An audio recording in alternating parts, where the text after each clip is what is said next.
Eudora's weathered hand trembled as she reached for the golden doorknob of the mansion she'd never seen before. The address her son Thaddeus had given her led to this towering white fortress in Malibu Hills, complete with marble columns and perfectly manicured gardens that probably cost more than her entire neighborhood back in Bakersfield. Her heart hammered against her ribs as she pressed the doorbell, hearing classical music echo from within. After 37 years of raising him alone, working 3 jobs to put him through Stanford, she finally had a son who could afford to take care of her. The door swung open and Eudora's world shattered into a million pieces. Before we begin, drop a comment below with your country and what time it is right now where you're watching. Whether it's sunrise in Nairobi, midnight in New York, afternoon in Canada, or evening in France, I want to know. Don't just sit back, tell me where in the world you are. Now let's dive into the story. Standing before her wasn't Thaddeus. It was a woman in her 30s, blonde hair cascading over her shoulders, wearing a silk robe that cost more than Eudora's monthly social security check. But that wasn't what made Eudora's blood freeze in her veins. It was the little boy clinging to the woman's leg. A boy with Thaddeus's exact same green eyes, his same stubborn chin, his same crooked smile. The child couldn't have been more than 5 years old, which meant Eudora's mind raced backward through the years. When had Thaddeus gotten married?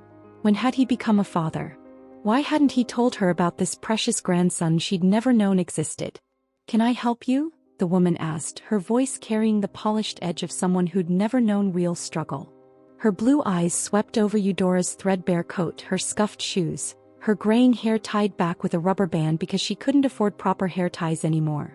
The woman's expression shifted from confusion to something that looked dangerously close to disgust.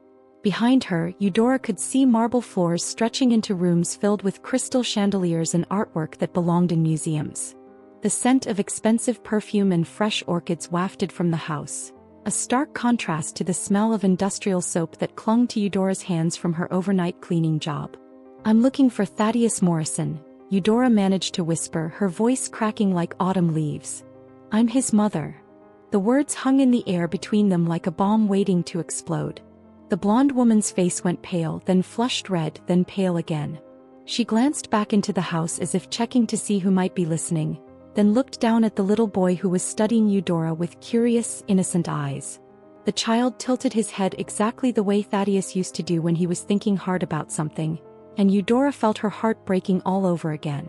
How many birthdays had she missed? How many bedtime stories, scraped knees, first words? Thaddeus never mentioned. The woman began, then stopped herself.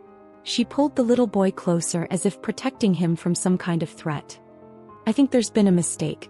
Thaddeus is at work and he's never mentioned having a mother." The words hit Eudora like physical blows. Never mentioned having a mother. The woman who had sacrificed everything, who had sold her wedding ring to pay for his textbooks, who had worked until her hands bled and her back screamed, who had gone without meals so he could eat. He had erased her from his new life completely. As if she had never existed at all. 3 days earlier, Eudora had been scrubbing the floors of the Riverside Community Center at 2 in the morning when her phone buzzed with a text message. Her arthritic fingers struggled with the small buttons as she opened it, squinting at the screen through her drugstore reading glasses that were held together with electrical tape. "Mom, I have big news. I got promoted to senior partner at Morrison & Associates. I want you to visit me at my new house this weekend. Here's the address." The message was followed by an address in Malibu Hills, a neighborhood she'd only seen in magazines at the doctor's office. Eudora had read the message 17 times, tears streaming down her cheeks and mixing with the industrial-strength floor cleaner. It had been 8 months since she'd last heard from Thaddeus. 8 months of wondering if he was safe, if he was happy, if he ever thought about the woman who had raised him in a 1-bedroom apartment above Rossetti's Pizza.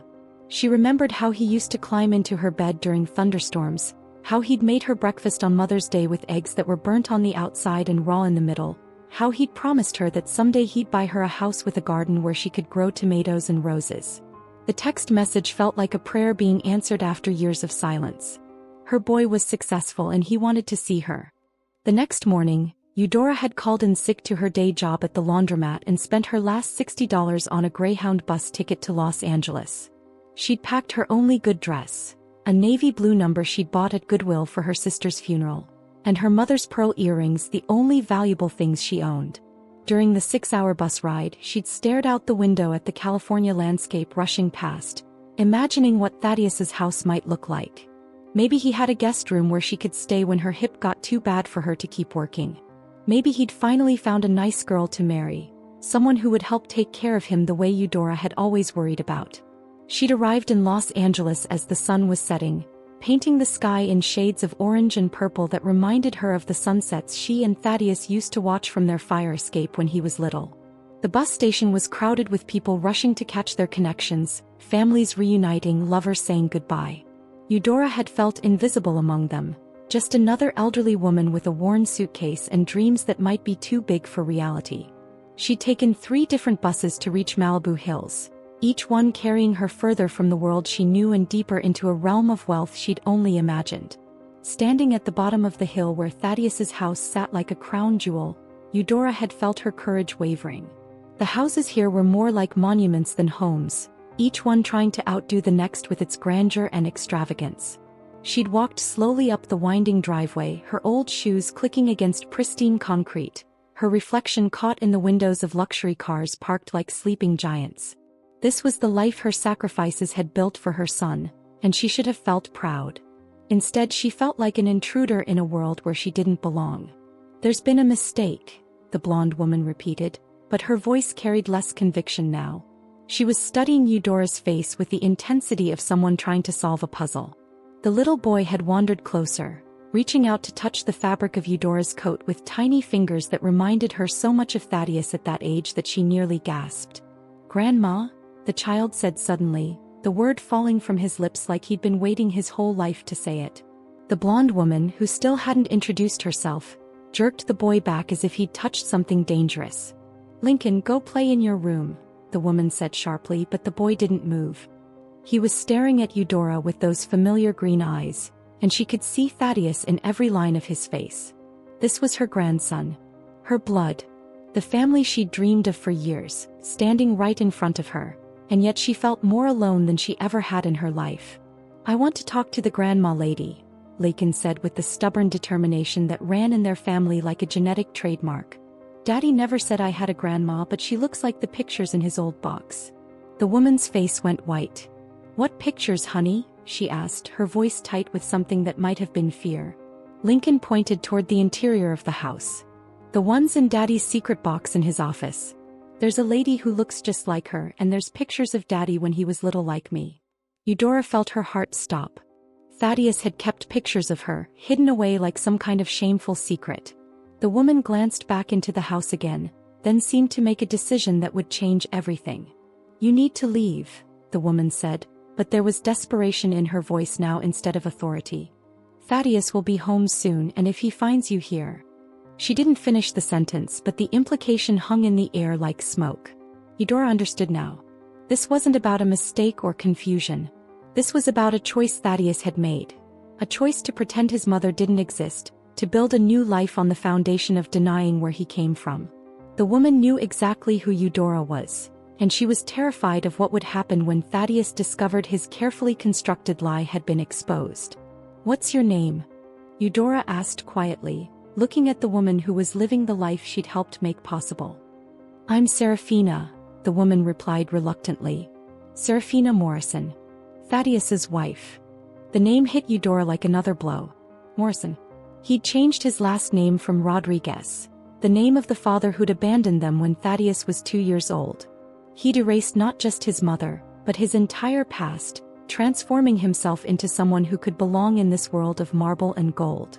Serafina shifted uncomfortably under Eudora's gaze, clutching Lincoln's hand like an anchor. "Please," Serafina whispered, glancing nervously at her diamond-encrusted watch. "You have to go before he gets home. You don't understand. Thaddeus never talks about his past. I thought his parents were dead. When we got married, he said he had no family, that it would just be us creating our own legacy." Her voice cracked with the weight of discovery, and Eudora realized that Serafina wasn't just protecting Thaddeus. She was protecting herself from learning that her entire marriage might be built on lies. The afternoon sun cast long shadows across the marble entryway, and somewhere in the house, classical music continued to play like the soundtrack to a life Eudora would never be part of. But Lincoln had other plans. With the fearless curiosity of a 5-year-old, he slipped from his mother's grasp and ran deeper into the house. "I'll show you the pictures, Grandma," he called over his shoulder, his small voice echoing off the high ceilings. Serafina let out a strangled cry and chased after him, leaving Eudora standing alone in the doorway. For a moment she considered leaving, walking back down that pristine driveway and disappearing from their lives forever. But then she heard Lincoln's excited chatter from somewhere inside the house, and she couldn't abandon her grandson the way his father had abandoned her. Eudora stepped inside, her worn shoes silent against the marble floors. The house was even more magnificent from the interior. Crystal chandeliers that cast rainbows on the walls, artwork that belonged in museums, furniture that looked like it had never been sat on. Everything was perfect, pristine, and utterly soulless. This wasn't a home, it was a monument to success, a temple dedicated to the worship of wealth and status. She followed the sound of voices down a hallway lined with family portraits, all of them featuring Thaddeus, Serafina, and Lincoln, as if they had sprung into existence fully formed without any history or heritage. In Thaddeus's office she found Lincoln kneeling beside an ornate wooden desk, pulling items from a cardboard box that looked startlingly out of place among the leather-bound books and expensive electronics. Serafina stood frozen in the doorway, watching her son pull out photograph after photograph. Pictures of a young Thaddeus in their tiny apartment, pictures of him graduating from high school while Eudora beamed with pride in her second-hand dress, pictures of birthdays celebrated with homemade cakes and dollar store decorations. Lincoln held up a photo of 3-year-old Thaddeus asleep in Eudora's arms, both of them crammed into the narrow bed they'd shared for years. "See," Lincoln said triumphantly, comparing the woman in the photograph to the woman standing in the doorway. "It's the same, Grandma." Serafina sank into a leather chair, her perfect composure cracking like ice in spring. She stared at the photographs scattered across the Persian rug, evidence of a love story that had never been told, a sacrifice that had never been acknowledged, a woman who had been erased from history despite being the author of her son's success. The truth was spreading across the room like spilled wine, staining everything it touched with the reality that Thaddeus Morrison had once been Thaddeus Rodriguez, and that he owed everything he'd become to the woman he'd chosen to forget. The rumble of a luxury car engine in the driveway cut through the afternoon air like thunder.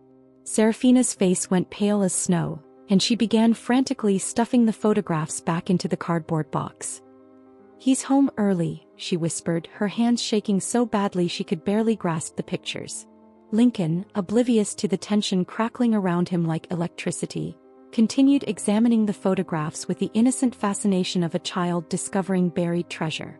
Eudora heard expensive leather shoes clicking against the marble entryway, each footstep counting down the seconds until a reunion 37 years in the making. "Serafina? Lincoln? I'm home." Thaddeus's voice echoed through the house, deeper now than the boy she remembered, refined by years of education and success.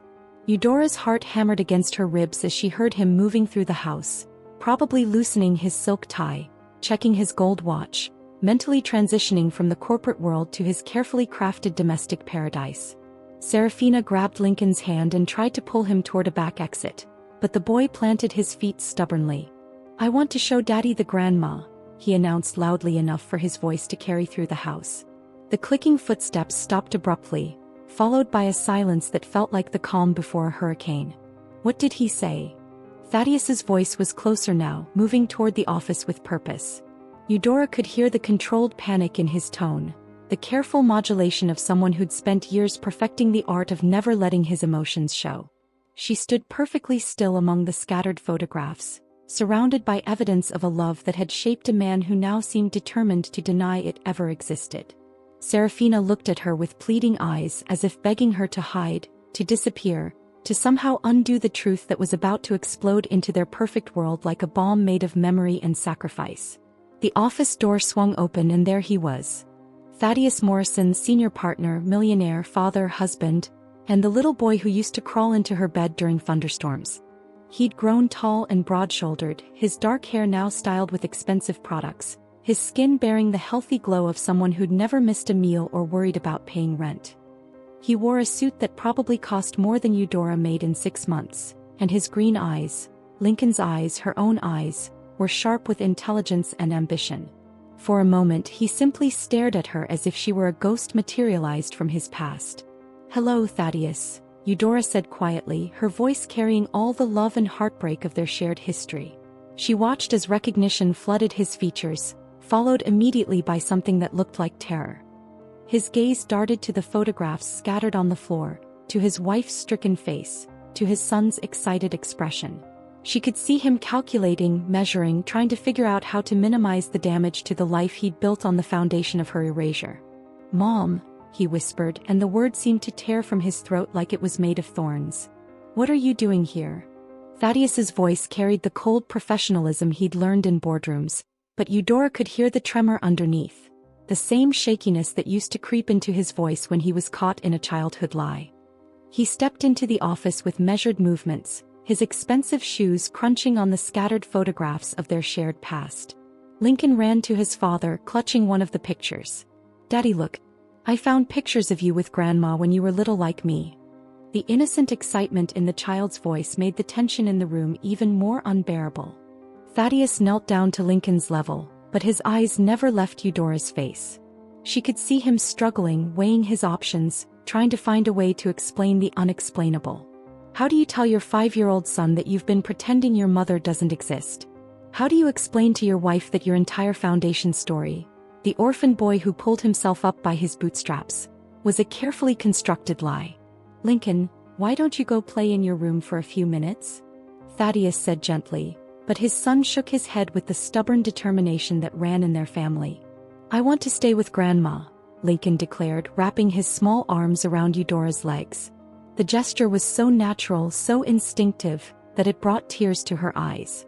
This child barely knew her, but something in his blood recognized the connection, the family bond that Thaddeus had tried so hard to sever. Serafina finally found her voice. "Thaddeus, you told me your parents were dead.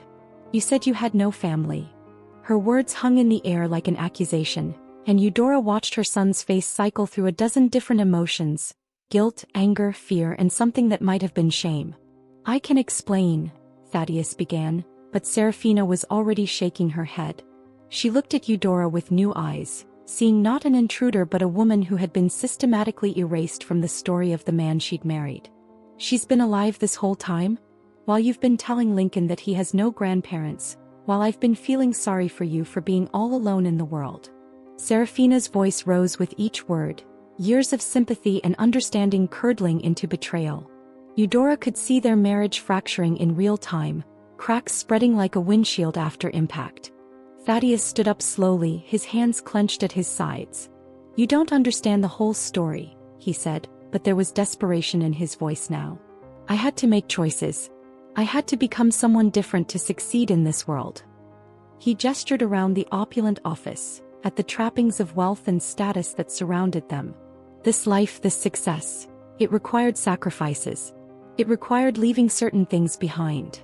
Eudora felt each word like a physical blow, but she also heard something else underneath his justifications.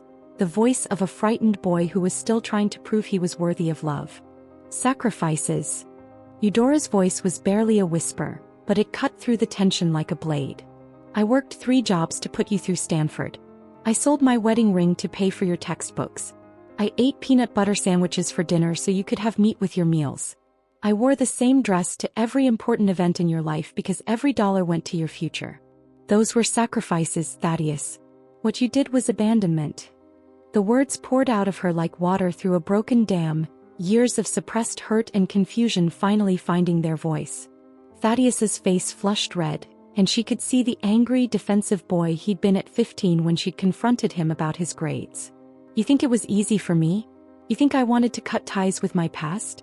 I had to reinvent myself completely. I had to learn how to talk, how to dress, how to think like these people. Every day was a performance, and any reminder of where I came from threatened to expose me as a fraud." His voice cracked with the strain of admission, and Eudora could see the cost of his transformation written in the lines around his eyes, in the rigid set of his shoulders. Serafina was staring at her husband as if seeing him for the first time. "So you lied to me. You lied to our son. You built our entire relationship on a foundation of deception." She picked up one of the scattered photographs. A picture of teenage Thaddeus hugging Eudora after his high school graduation. In the photo, his face was radiant with joy and love, so different from the controlled mask he wore now. Look at how happy you were with her. Look at how much she loved you. And you threw it all away for what? Money? Status? A bigger house? You don't understand the pressure, Thaddeus said, but his voice lacked conviction now. In my world, image is everything. Pedigree matters. The partners at the firm, the clients we serve, they expect a certain background, a certain type of person. I couldn't be the son of a cleaning lady from Bakersfield. I had to become someone who belonged in their world. Lincoln, who had been quietly listening to the adult conversation, suddenly spoke up with the brutal honesty that only children possess. But Daddy, if Grandma helped you become smart, why would you be ashamed of her? The question hung in the air like a judgment from the mouth of innocence. Thaddeus looked down at his son, and Eudora could see something breaking behind his eyes. The careful walls he'd built around his heart, the justifications he'd used to sleep at night, the story he'd told himself about why his success required her erasure. Because, he whispered, I thought being ashamed of where I came from was the price of admission to where I wanted to go. His shoulders sagged with the weight of confession, and for a moment, Eudora could see the frightened boy who used to ask her if they'd ever have enough money to not worry anymore.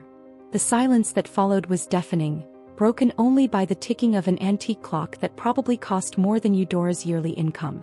Lincoln, with the intuitive wisdom of childhood, moved between his parents and grandmother like a small ambassador trying to bridge an impossible divide. Can Grandma stay for dinner? He asked, his innocent question highlighting the absurdity of the situation. A family so fractured that sharing a meal felt revolutionary. Serafina looked at her husband with eyes that held years of accumulated disappointment, as if this revelation was the final piece of a puzzle she'd been unconsciously assembling. I need some air, Serafina announced suddenly, her voice tight with barely controlled emotion. She walked to the French doors that led to a marble balcony overlooking the infinity pool and the city below. From here, Los Angeles spread out like a glittering promise, all lights and possibilities, but Eudora could see only the distance between this world and the one she'd inhabited. Thaddeus moved to follow his wife, but she held up a hand to stop him. Don't. I need to think about what this means for us, for Lincoln, for everything I thought I knew about the man I married. Alone with her son for the first time in 8 months, Eudora felt the full weight of their shared history pressing down on the room. Thaddeus loosened his silk tie and sank into his leather chair, suddenly looking older than his 37 years. I kept the pictures, he said quietly, gesturing to the scattered photographs. I kept them all. Even when I told myself I was done with the past, I couldn't throw them away. He picked up a photo of them together at his college graduation, both of them crying with joy and pride. Do you remember that day? You were so proud. You kept telling everyone who would listen that your son was going to be a lawyer. I remember, Eudora replied, settling into the chair across from his desk, the same desk where he'd once done homework while she worked 3 jobs to keep food on their table. I remember being so tired I could barely stand, but I wouldn't have missed it for the world. I remember thinking that all the sacrifices were worth it because my boy was going to have opportunities one never dreamed of. She paused, studying his face for traces of the child she'd raised.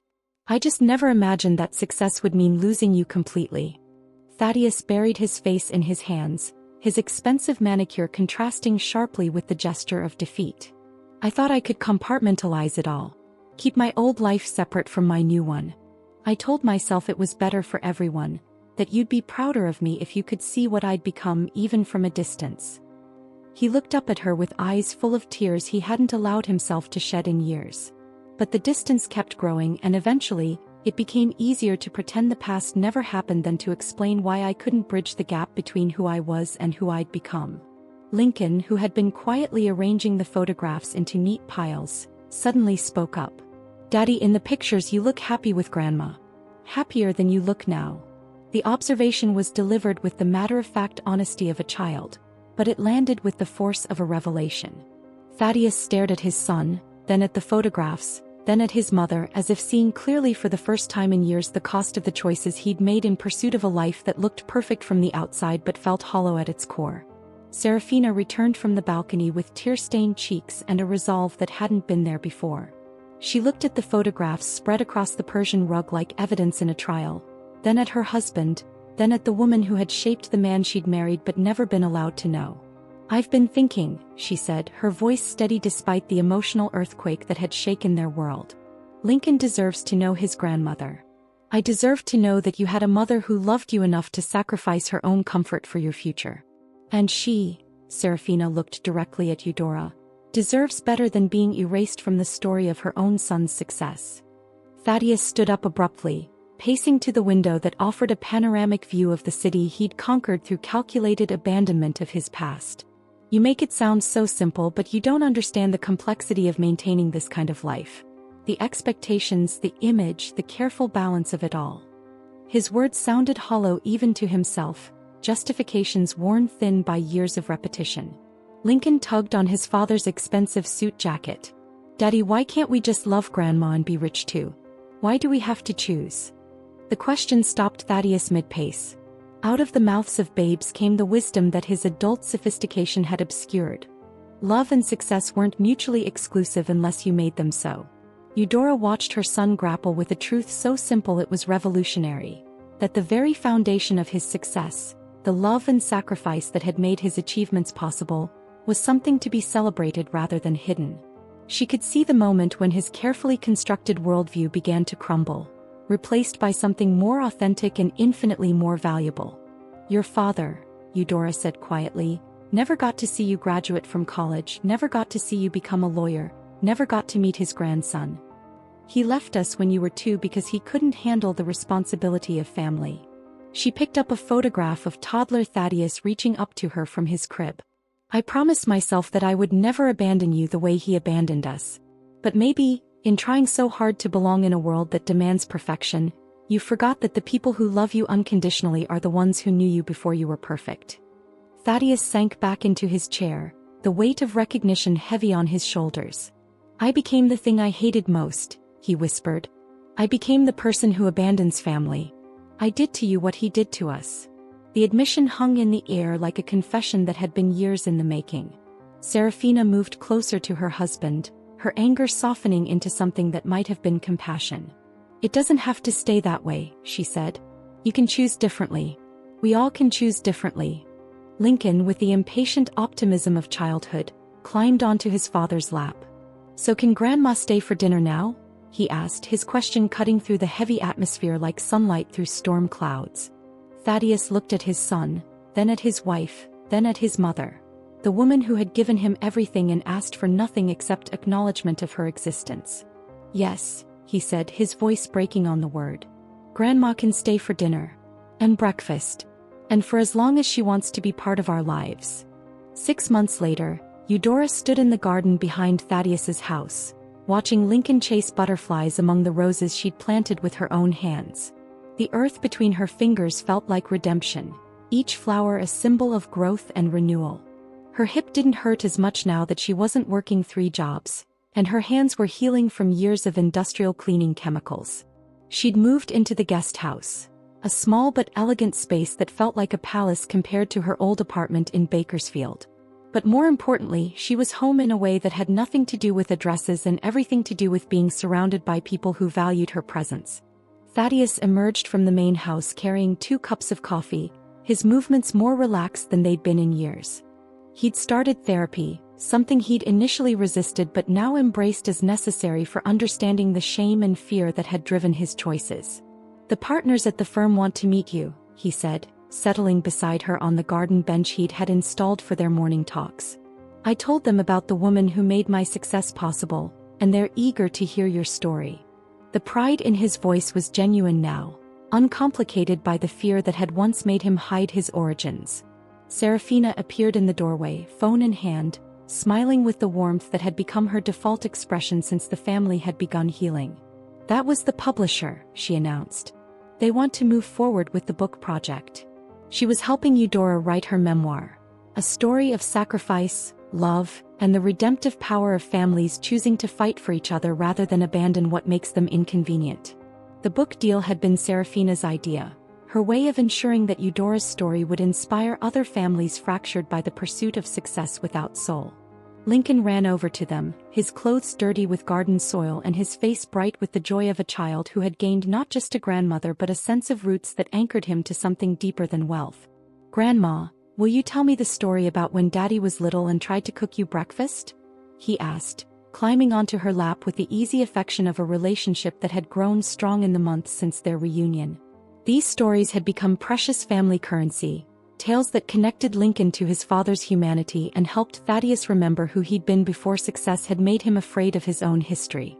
As the sun set over Malibu Hills, painting the sky in shades of orange and purple that reminded Eudora of the sunsets she and Thaddeus had watched from their old fire escape, she realized that the most valuable transformations weren't about achieving wealth or status. They were about choosing love over fear, authenticity over image, and family over the lonely pursuit of perfection. The house was still magnificent, the success still real, but now it was built on a foundation of truth rather than erasure. And in her grandson's laughter, in her son's healing, in the garden growing beneath her hands, Eudora saw the real measure of a life well lived. Not in what you accumulate, but in what you choose to nurture, protect, and never let go.